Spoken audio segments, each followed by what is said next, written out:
So antara tu adalah sorry, ada benda yang menyucuk dalam poket. Sorry. Benda. Oh, sorry. Kunci motor baru saya, guys.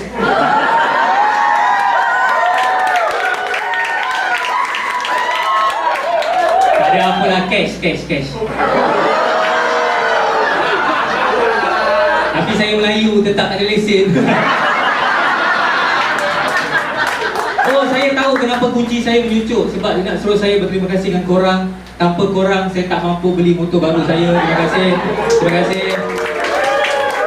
No, literally. Sebab saya beli pakai duit korang, duit rakyat.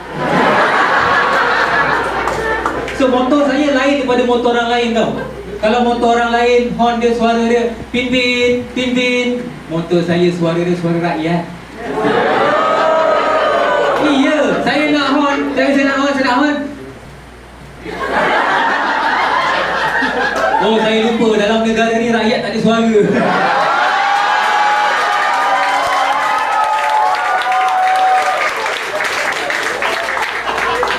Dan paling jauh saya pernah bawa pergi Shah Alam. Sebab saya nak tunjuk dekat mak saya, orang tua saya, ini adalah hasil kerja keras saya di KL. Ya, saya bawa motor, sampai depan rumah, saya ketuk pintu. Assalamualaikum, mak. Oh, mak. Mak saya buka, dia pandang saya, dia pelik. Dia cakap, Yim, macam mana kau bawa motor naik tingkat 3? Rumah kita rumah flat, Yim. Dia cakap, mak, jangan fikir yang tu ni, motor baru ni, mak. Motor baru. Mak saya bila dengar motor baru, dia menangis. Ya Allah, dalam hati saya sampai terharu macam ni, dia menangis. Mak saya menangis, dia pandang saya, Yim, motor siapa kau curi nak?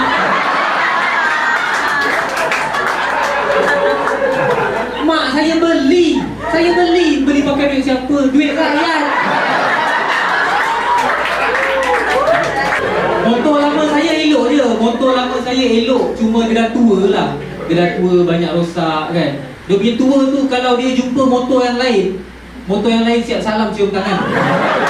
Tua. So saya rasa kalau dah tua ni tak elok beraksi kan. Yelah, buat apa kalau tua beraksi, dapat apa? Yang dapat hilang deposit je.